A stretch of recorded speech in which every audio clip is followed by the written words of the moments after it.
그래서 우리가 구원을 지키려면 하나님께 가까이 하고, 그럼 하나님이 아주 우리와 가까이 오셔서 우리와 동행해 주시고 지켜주십니다. 그럼 하나님을 가까이 하는 방법이 뭐냐가 이제 오늘 뒷부분에 나오는 겁니다. 하나님을 가까이 하는 방법은 오늘 본문은 두 가지를 가르칩니다. 손을 깨끗이 해야 되고 마음을 성결하게 해야 됩니다. 손을 깨끗이 해야 된다고 하는 것은 행위가 하나님께 순종하는 삶, 행위로 하나님께 순종하며 바르게 사는 것이 손을 깨끗이 하는 겁니다. 그러니까 우리가 하나님을 가까이 한다 그러면은 우리는 보통 영성 훈련을 많이 생각해요. 그리고 영성 훈련이라 그러면은 보통 기도, 찬양, 말씀을 많이 생각해요. 말씀 읽고 기도하고 찬양하고 이걸 영성 훈련이라고 많이 생각하는데 그것도 맞습니다. 그것도 영성 훈련입니다.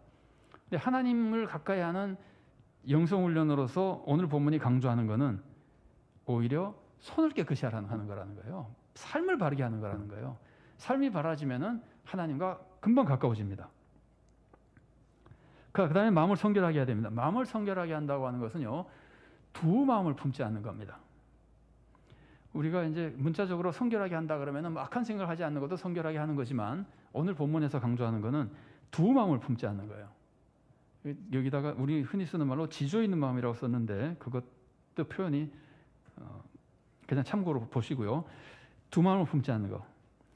여러분, 세상 정욕을 따르는 사람을 야고보서가 뭐라 그랬죠? 가늠한 여인들아 이렇게 불렀잖아요. 그래서 세상 정욕을 따르는 것이 하나님 앞에서 가늠한 모습이고 하나님은 그런 여인을 시기하기까지 사랑하시며 그냥 두지 않으시고 뭐라 그럴까 여러 가지 고난을 통해서라도 하나님께 돌아오게 만드시는 거거든요. 그래서 세상 정욕을 따르는 것이 가늠한 여인이고 세상과 벗하는 것이 두 마음을 품는 거거든요. 예수님이 하나님과 재물을 겸하여 섬길 수 없다고 말씀하신 것처럼 하나님과 세상을 겸하여 섬기려는 거거든요. 그러니까 우리가 세상과 벗해 살면서 세상과 짝하여 살면서 하나님을 섬기고 하나님의 구원과 영생을 얻겠다 그런다 그러면은 그건 성결한 마음이 아닌 겁니다. 두 마음을 품은 것이기 때문에 그게 하나님을 가까이 하지 못하는 모습입니다. 하나님을 가까이 하려면 하나님만으로 마음을 채우고 하나님만 사랑하는 성결한 마음을 가져야 되는 겁니다. 그래서 그럴 때 이제 하나님이 우리와 확 가까이 오셔서 동행하며 우리를 이끌어 가시는 겁니다.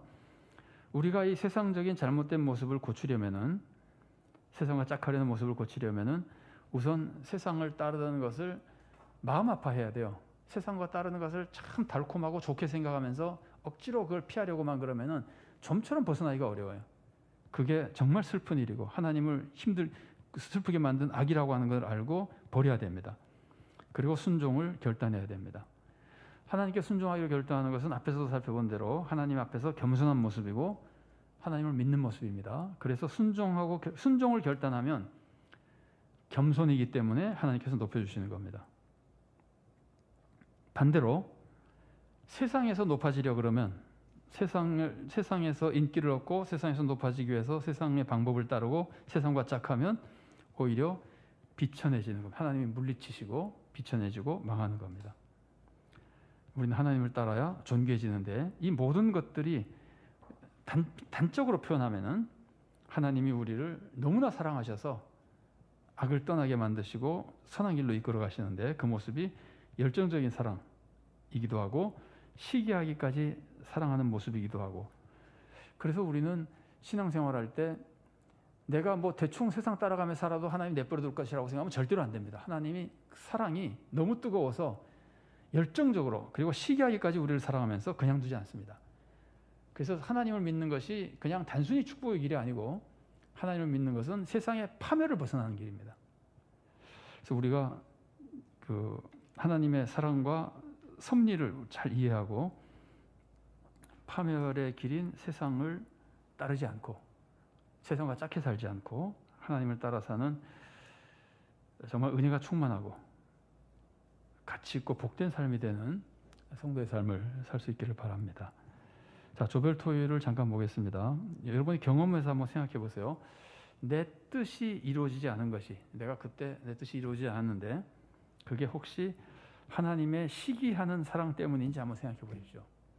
이게 쉽지 않습니다. 쉽지 않다는 것이 슬픔이거든요. 내 뜻이 이루어지지 않은 것은 내가 그때 사업을 시작해가지고 정말 잘 되기를 바랐는데 막 잘 안 되고 재정적으로 큰 피해를 보고 그러면은 그게 얼마나 마음 아픈 일이에요. 그런데 그게 하나님이 나를 시기하기까지 사랑하셔서 된 것인지 한번 생각해 보아서 하나님이 깨달음을 주시면은 우리들의 신앙에 도움이 될 수도 있을 겁니다. 내 뜻이 이루어지지 않는 것이 여러 가지가 있겠죠. 미래를 예비하던 일들이나 어쨌든 한번 생각해 보십시오. 기도하고 소망하고 막 노력했던 것들이 이루어지지 않은 경우를 생각해 보면서 그게 하나님은 분명히 선한 길로 이끌어 가셨을 텐데 그게 시기하기까지 하는 사랑이었기 때문이었을까? 만일에 그렇다면 무엇을 하나님이 시기하셨을까? 이런 걸 생각해 보면 신앙생활을 세워나가는데 우리 신앙관을 세워나가는데 도움이 되리라고 생각됩니다. 2번입니다. 하나님이 내 뜻을 막으시고 더 큰 은혜를 주신다 그랬잖아요. 시기하기까지 사랑하시면서 더 큰 은혜를 주신다 그랬으니까 그런 경험을 한번 생각해 보세요. 내가 그때 꼭 하고 싶은 걸 못했는데 내 계획이 다 틀어졌는데 하나님이 그리고는 나에게 더 큰 은혜를 주신 게 있는지 이걸 생각해서 그런 것들이 잘 발견이 된다면 오늘 본문을 나는 체험적으로 느끼는 사람이죠. 아마 신앙생활을 오래 하다 보면 이런 경험들이 다 있으실 겁니다. 한번 잘 찾아보시고 생각해 보시고 믿음을 정리하시면 좋겠습니다. 3번입니다. 하나님이 겸손한 자에게 은혜를 주시는 이유를 한번 설명해 보십시오. 오늘 말씀 나누는 중에 겸손한 자가 왜 은혜를 받는지 몇 가지 나눠봤었는데 이유를 한번 최대한 설명해 보십시오. 겸손이 뭐죠? 겸손은 아까 믿음이라고 했었죠. 겸손하면 하나님을 의지하니까 믿음이고 그러면 은혜를 받죠.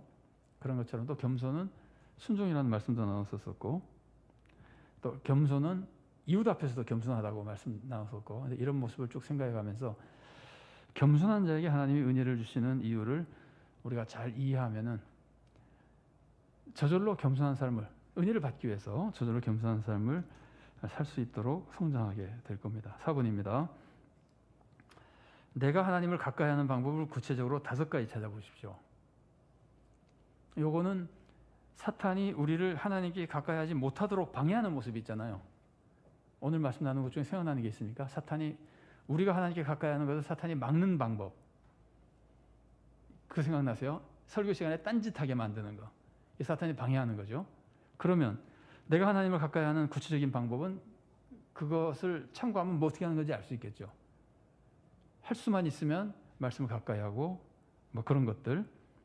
그 다음에 염려거리가 생겼을 때 하나님을 바라보며 극복해 나가는 것들 뭐 이런 것들이 있습니다.